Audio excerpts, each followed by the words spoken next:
আসসালামু আলাইকুম। আমি মোহাম্মদ সাইদুর রহমান, গ্রাফটেক আইটির পক্ষ থেকে আপনাদের সবাইকে স্বাগত জানাচ্ছি।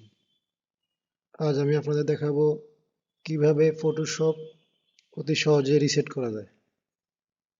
তো এই জন্য প্রথমত আমরা ফটোশপ ওপেন করব।